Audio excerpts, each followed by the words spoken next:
Pak Abi selama ini menjadi pemimpin di sekolah beberapa sekolah ya.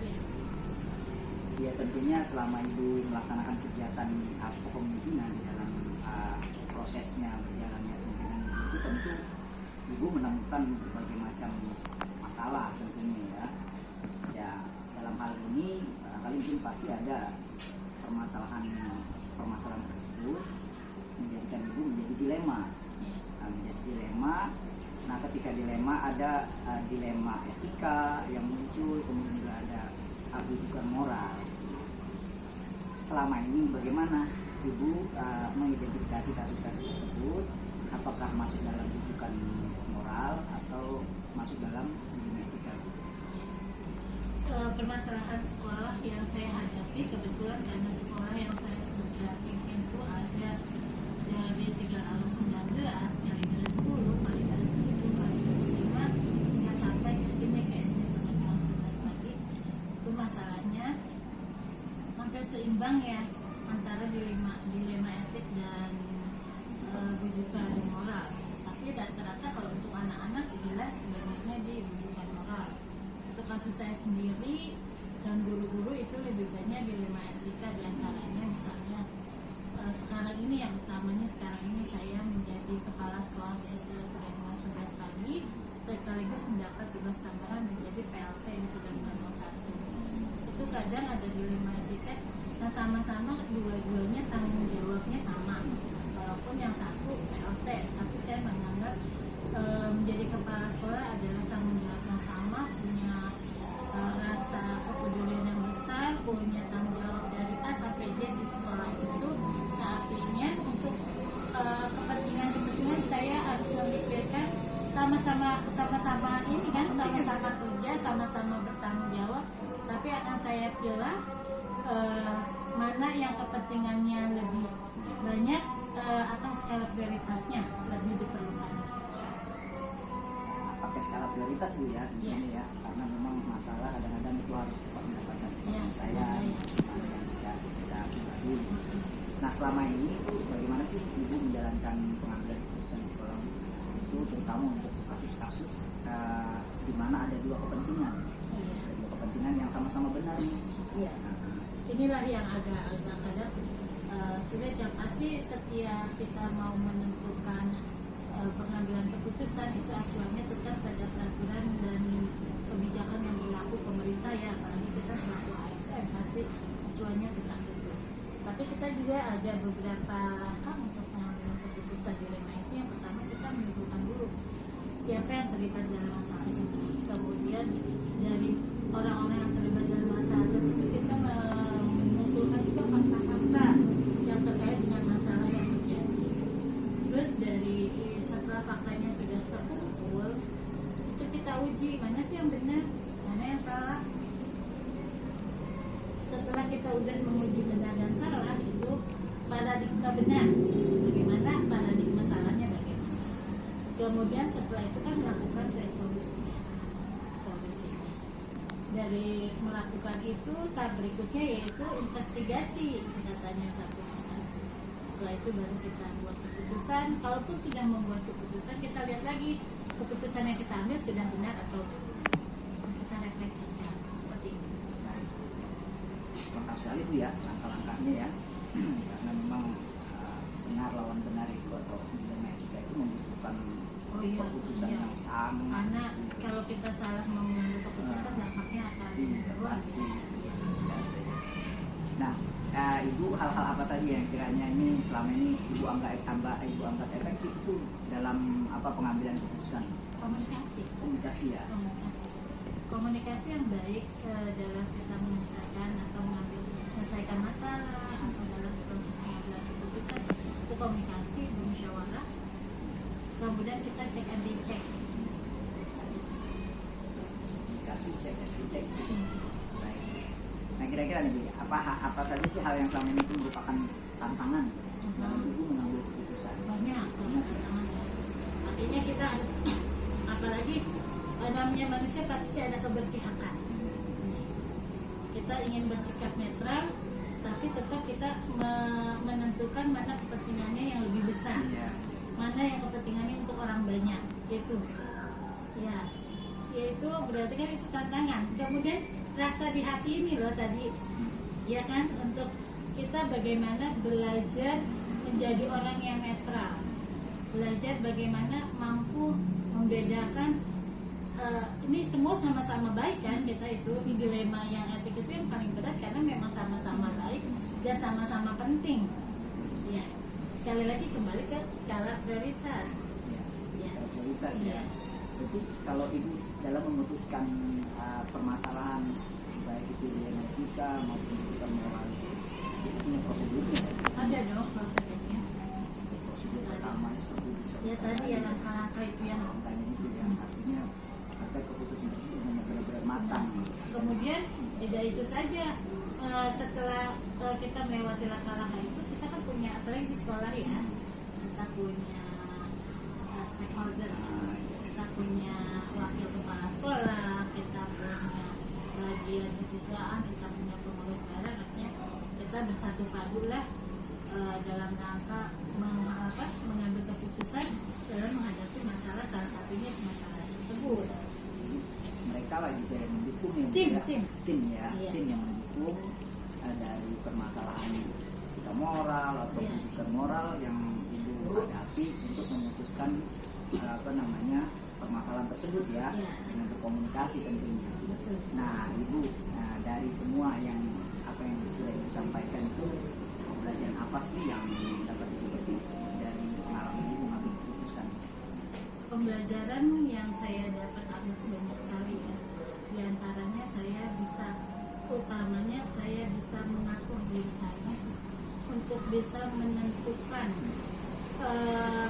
dalam menghadapi masalah itu, ketenangan emosi, kecerdasan emosi saya. Kemudian kecerdasan kita dalam memilih untuk menentukan satu keputusan yang benar. Kemudian pembelajaran apa lagi? Saya berpikir secara rasional. Saya berpikir banyak pertimbangan. Jadi ketika kita memutuskan, saya harus lihat dari sisi mana, sisi A, sisi B, sisi C dan sebagainya. Nah, pada akhirnya keputusan saya ambil tidak berpihak dan betul-betul menghasilkan satu keputusan yang adil buat semua. Adil dalam artian tidak berpihak, tapi juga lebih mementingkan keputusan untuk orang banyak. Terima kasih atas wawancara hari ini. Mudah-mudahan ibu dalam melaksanakan tugas dapat berjalan yang baik, Amin. menjadi keputusan dapat menjadi pemimpin yang adil yang tidak. Amin. Terima Amin. kasih. Ya, Assalamualaikum yang pasti kita usahakan yang terbaik. Waalaikumsalam warahmatullahi wabarakatuh. Ya.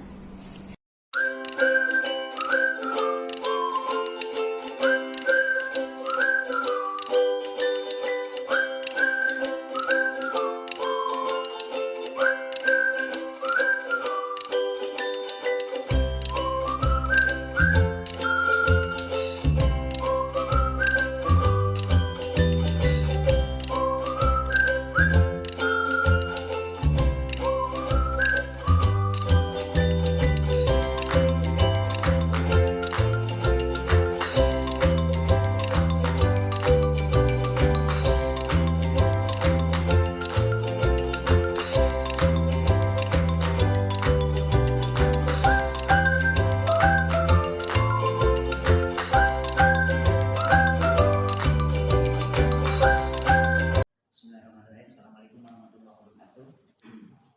Yang terhormat Ibu Parini selaku Kepala SDN Kalideres 12 pagi. Perkenalkan, saya Syarif Hidayat, CGP Angkatan 5 Jakarta Barat.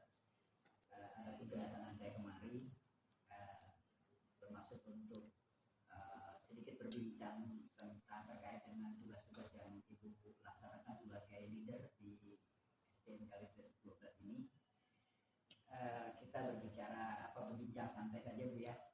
Ya. Adapun yang akan saya gali informasi dari Ibu selaku leader di SDN Kalideres 12 ini terkait dengan pengambilan keputusan berbasis nilai-nilai kebajikan sebagai pemimpin.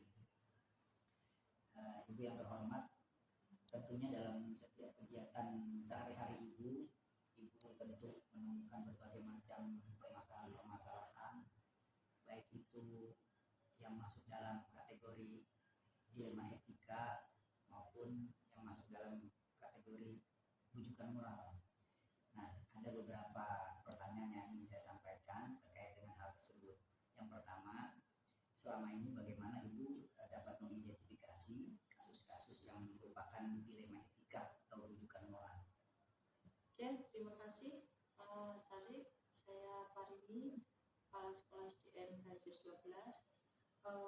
Beberapa hal yang Bapak tanyakan akan saya coba jawab dengan sebaik mungkin. Bahwa pertanyaan pertama, bagaimana saya bisa mengidentifikasi kasus-kasus yang merupakan dilema etika ataupun rujukan moral. Yang pertama adalah dalam mengidentifikasi hal tersebut, yang pertama kita menentukan dulu standar kebenaran, karena dilema etika itu adalah kasus dengan benar versus benar. Maka kita harus bisa menentukan dulu bahwa kebenaran itu akhirnya seperti apa. Bahwa suatu kebenaran itu paling tidak itu memenuhi 3 unsur. Yang pertama, kebenaran dikatakan benar apabila satu, memenuhi kebenaran secara aturan perundangan yang berlaku, baru itu dikatakan benar. Yang kedua, bahwa kebenaran dikatakan benar adalah apabila dia sesuai dengan norma-norma agama yang ada. Yang ketiga, kebenaran dikatakan benar apabila dia memenuhi unsur sesuai dengan norma-norma yang ada di masyarakat. Nah, dengan 3 hal tersebut, ini kita bisa mengidentifikasi bahwa benar sesuai enggak, yang dimaksud benar adalah sesuai dengan yang tadi standar yang ditentukan, bahwa untuk menentukan bahwa ini benar. Karena nanti pada saat menentukan kasus yang benar dengan benar, kita harus punya standar untuk menentukan benarnya seperti ini atau benar seperti ini. Ada kebenaran yang kita yakini, saya yakin saya benar, tapi belum tentu itu benar, karena kebenaran harus memenuhi minimal 3 unsur yang saya sebutkan di atas. Itu jadi cara mengidentifikasinya seperti itu. Artinya bahwa kebenaran itu merupakan harus ada nilai-nilai kebajikan universal ya Bu ya. Ya, jadi ada aturan, ada standar bahwa itu mengatakan, nah, jadi tidak benar sesuai dengan pemikiran kita sendiri. Baik, terima kasih. Selanjutnya Bu ya, selama Ibu bertugas baik di sekolah ini, baik Bu. Selanjutnya, selama pengalaman Ibu menjadi pemimpin di sekolah itu, bagaimana sih Ibu menjalankan pengambilan keputusan di sekolah itu, terutama dalam hal-hal yang terkait dengan dilema etika ataupun rujukan moral? Iya, dalam pengambilan keputusan yang terkait hal yang Bapak tanyakan tadi, memang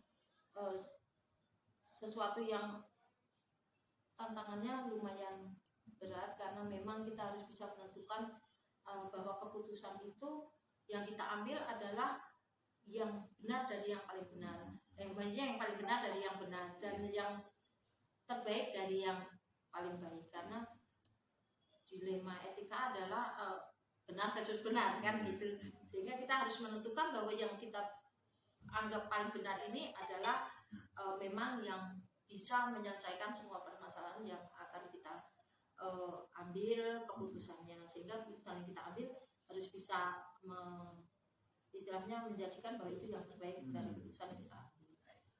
Biasanya dalam pengambilan keputusan di sekolah, memang yang pertama ketika ada kasus itu kita, saya pribadi yaitu mengembalikan pada standar kebenaran yang ada.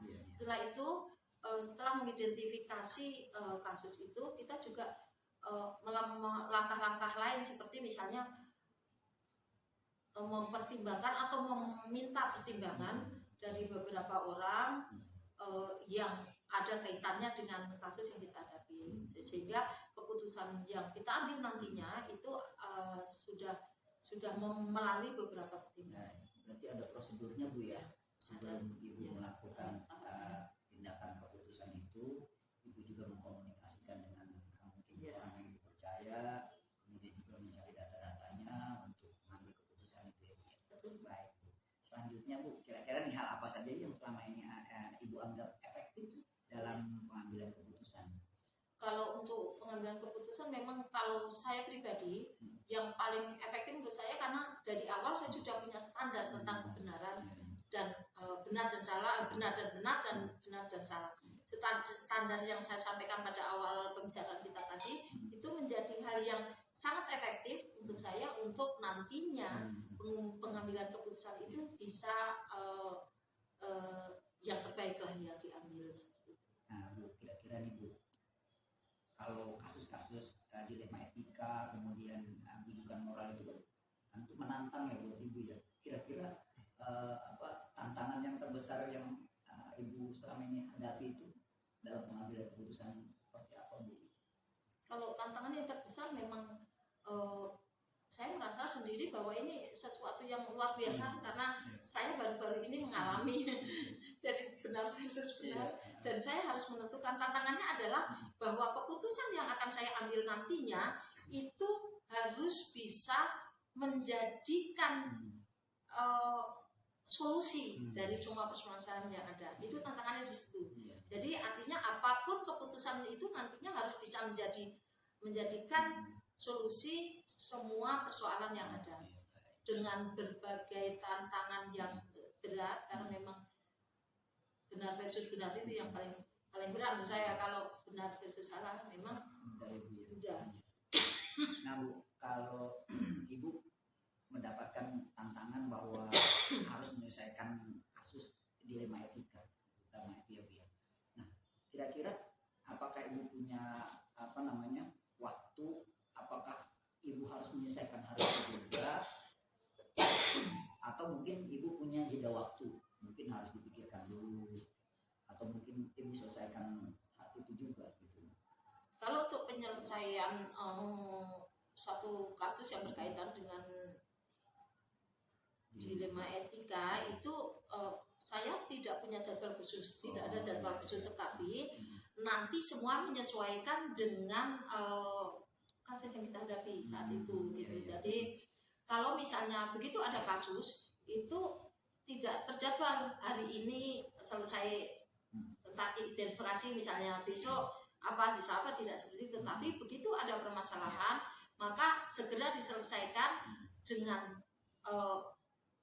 cepat dan tepat.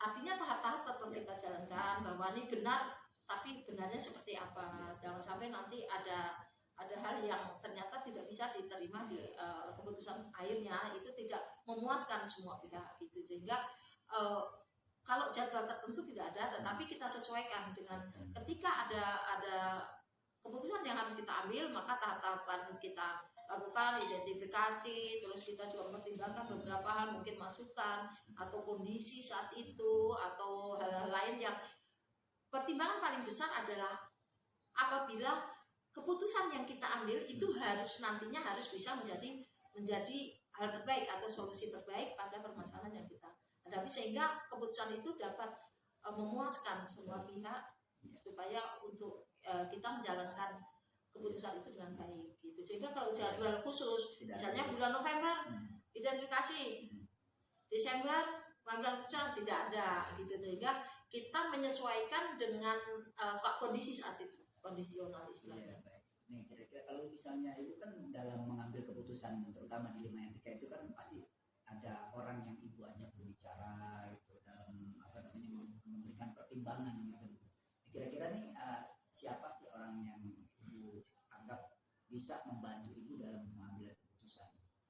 Iya, kalau di sekolah sebagai leader memang saya pasti minta pertimbangan kepada orang lain. Yang pertama biasanya saya minta pertimbangan kepada pengawas, yang kedua kepada wakasek, yang ketiga kepada guru senior. Tetapi tidak tertutup hanya itu. Biasanya saya juga tetap minta pertimbangan atau melihat situasi yang ada, dan beberapa orang yang saya anggap ada kompetensinya, ada hubungannya dengan perkara atau kasus yang dihadapi. Selama ini Ibu memutuskan mengambil kebijakan terutama dalam hal kasus dilema etika ini, kira-kira